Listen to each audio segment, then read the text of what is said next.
सभा किसी का बाप का होता है। आप कहिए खेत प्रकट करें, सब लोग बोलेंगे, सब बैठेंगे। हम अपनी बात को रखेंगे ना अध्यक्ष। आप पहले खेत प्रकट कराइए, खेत प्रकट। साला गुंडे के विरुद्ध लड़ करके आए हैं, बैठोगे तब ना।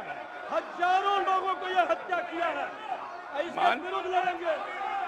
भाई वीरेंद्र जी को कहिए खेत प्रकट ना, बैठिएगा तो हम ना बैठिए। नेता विरोधी मेरा एक आग्रह होगा, खेत प्रकट करिए, कोई अपमान नहीं होगा खेत प्रकट करने में। मैं आपको बोलने का अवसर दे रहा हूँ। आप एक बात समझिए अध्यक्ष महोदय, उनको कहिए खेत प्रकट करने आपके अनुमति से हम बोल रहे थे, कौन होते हैं बोलने वाले? नहीं, कितना उनके बोलेगा? सब पर ये है, सारा हंगामा सब पर ये हुआ। आपको सलाह दे रहे हैं आप कहिए वो खेत प्रकट करें। और चुनाव आयोग कौन होता है नागरिकता साबित करने वाला? ये काम भारत सरकार और गृह मंत्रालय का काम है। चुनाव आयोग का काम है निष्पक्ष चुनाव कराना। कहीं कोई कानून में अगर लिखा हो कि नागरिकता की बात है।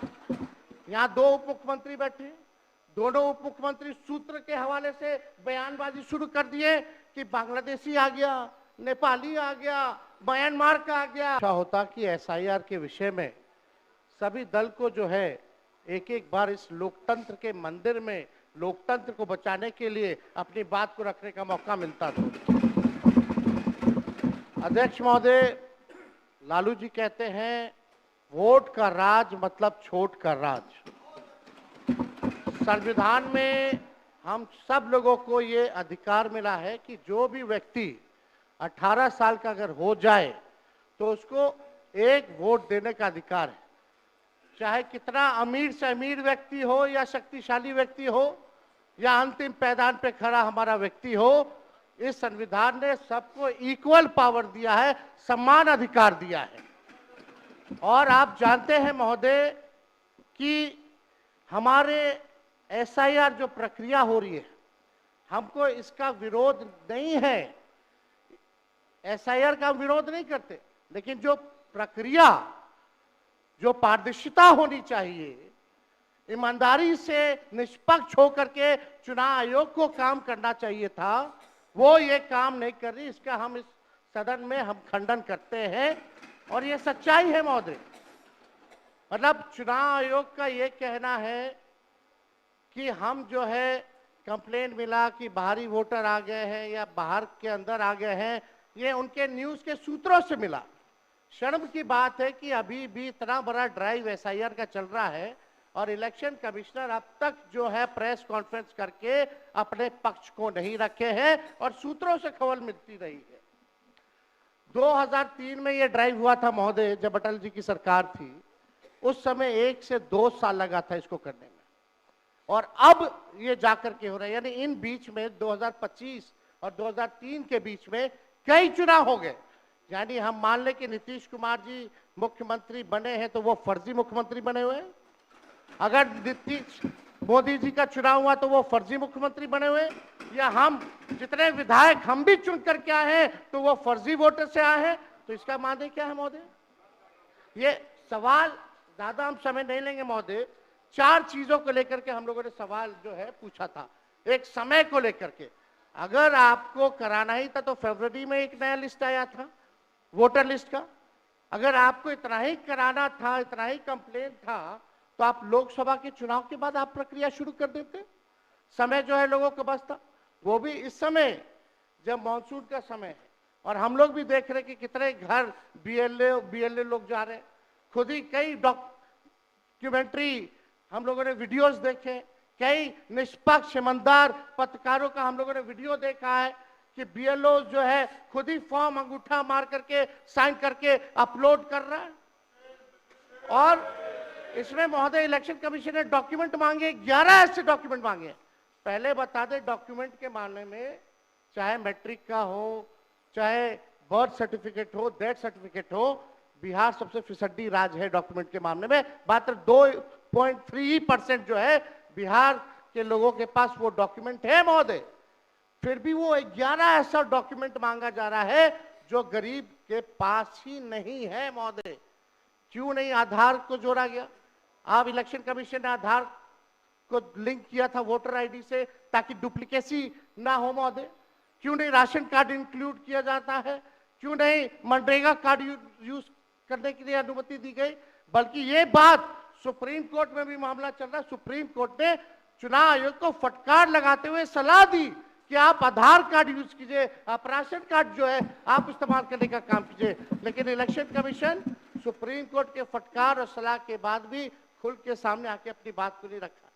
4.5 करोड़ लोग महोदय, एक मिनट महोदय, पहली बात की डॉक्यूमेंट को लेकर सवाल है। 11 ऐसे डॉक्यूमेंट जो गरीब के पास नहीं है, कहां से हो जाएगा? डॉक्यूमेंट बनाएगा 25 दिन के अंदर?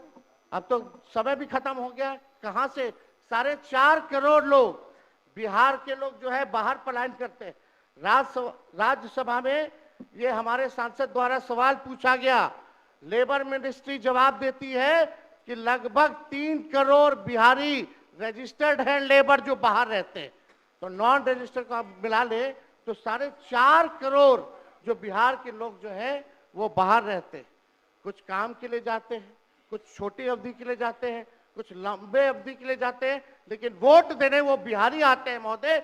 अब डर है कि उन लोगों का भी जो है वोटर लिस्ट से नाम जो है महोदय कट जाएगा। और चुनाव आयोग कौन होता है नागरिकता साबित करने वाला? ये काम भारत सरकार और गृह मंत्रालय का काम है। चुनाव आयोग का काम है निष्पक्ष चुनाव कराना। कहीं कोई कानून में अगर लिखा हो कि नागरिकता की बात है।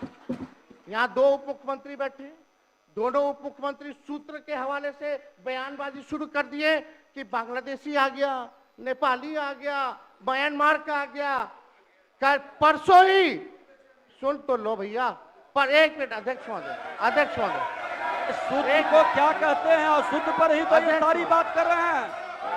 नहीं, सूत्र पर बैठो ना भाई, ये जनता को भरमाने का खेल बंद करें। नहीं अध्यक्ष महोदय, ये बरगला रहे हैं बिहार की जनता को। बहुत हल्के आदमी सिंडी बनाने वाले हैं। आप सूत्र के आधार पर ही क्या क्या सब गंभीर विषय पे चर्चा चल रही है। बिहार को लज्जित करते हैं। चुनाव आयोग का आप बैठिए। बहुत हल्कापन आप दिखाते हैं। आप लोग क्यों नेता विरोध को कमजोर समझते हैं कि खड़े हो जाते हैं उनके पक्ष में? अध्यक्ष महोदय, बोलने दीजिए। सुप्रीम कोर्ट, एक मिनट, सुप्रीम को एक मिनट, अपने पार्टी के नेता की बात भी नहीं सुनना चाहते हैं आप ही लोग शोर कर रहे हैं। बिना अध्ययन करके आते ये तो दिक्कत है। बोलिए।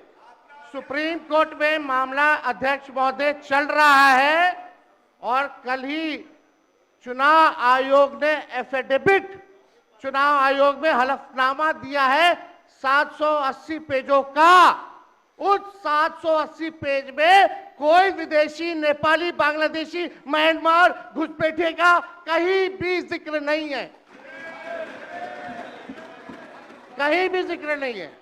तो आप जब इलेक्शन कमीशन नहीं मान रहा है, जब इलेक्शन कमीशन नहीं मान रहा कि कोई घुसपैठिया नहीं है, कोई भी, अरे भाई सुन लो ना, आप अपनी बात कहिए ना, अपनी बात कहिए।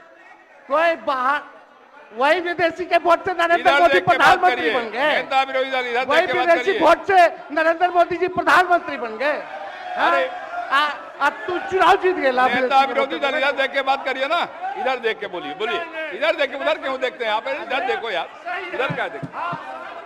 बैठिए प्रेम जी, बैठे मत बोलिए, बैठ जाइए। आप भी बैठे मत बोलिए। फरवरी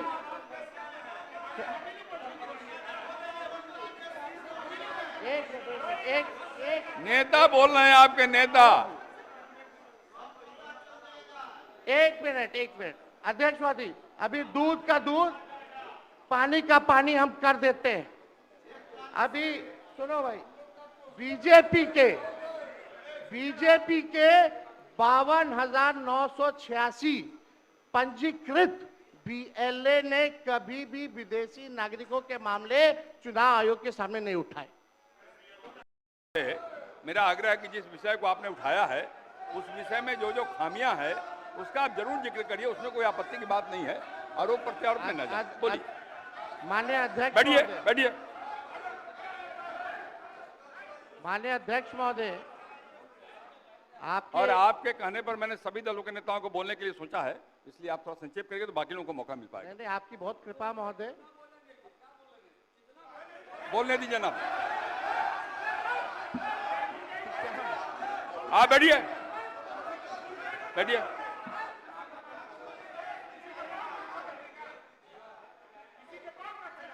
वीरेंद्र जी, चुनाव में रहिए आप। नहीं, ये गलत बात है, बैठिए आप। वीरेंद्र जी निकाल बाहर करेंगे आपको हम, अगर आप मना करिए तो निकाल बाहर करेंगे हम। ये तरीका नहीं है, ये तरीका हो सकता है क्या? ये कौन तरीका हो सकता है? सीमा में रहिए, ये कौन तरीका हो गया यार? ये कौन तरीका बताइए आप? नहीं तो मैं छोड़ देता हूँ, मैं बंद करता हूँ। नहीं, ये कैसे हो सकता है? बताइए आप, क्या तरीका है ये? वो क्या बोल रहे हैं? ये क्या बोला इन्होंने? अरे मैं, ये क्या बोलती है बताइए अभी?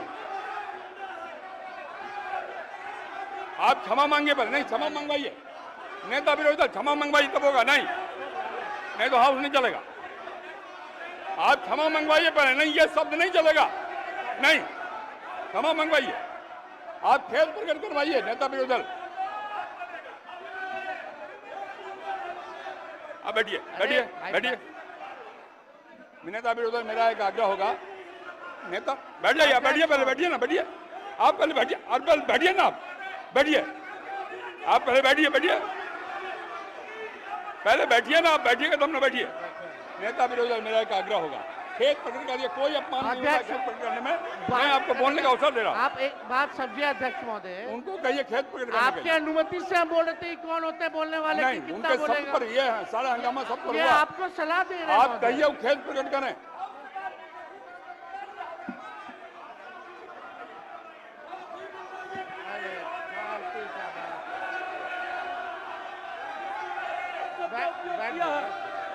माफी मंगवाइए। हम बोल रहे हैं, नेता विरोधी दल खेद प्रकट करा दीजिए, आराम से चलेंगे, सबको बोलने का मौका देंगे हम। थोड़ी हो सकता है ऐसा। ये बाप विधानसभा किसी का बाप का होता है। आप कहिए खेद प्रकट करें, सब लोग बोलेंगे, सब बैठेंगे। हम अपनी बात को रखेंगे ना अध्यक्ष। आप पहले खेद प्रकट कराइए, खेद प्रकट कराइए, आपको बोलने का अवसर देंगे। बोल रहे हैं हम। नहीं, ये नहीं होगा, बहुत हो गया, गुंडे नहीं चलने ये बहुत हो। साला गुंडे के विरुद्ध लड़ करके आए हैं। बैठोगे तब ना। हजारों लोगों को यह हत्या किया है, इसके विरुद्ध लड़ेंगे। भाई वीरेंद्र जी को कहिए खेद प्रकट करें।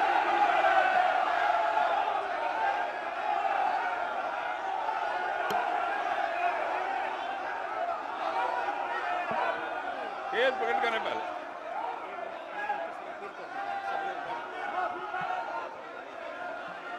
सब लोग से आग्रह है, कृपया अपने स्थान पे बैठ जाइए, बैठिए अपने स्थान पे, बैठिए बैठिए बैठिए अपने स्थान पे बैठिए, बैठिए सब लोग, बैठिए बैठिए बैठिए, बैठ जाइए पहले, बैठिए सब लोग, बैठिए अपने स्थान पे।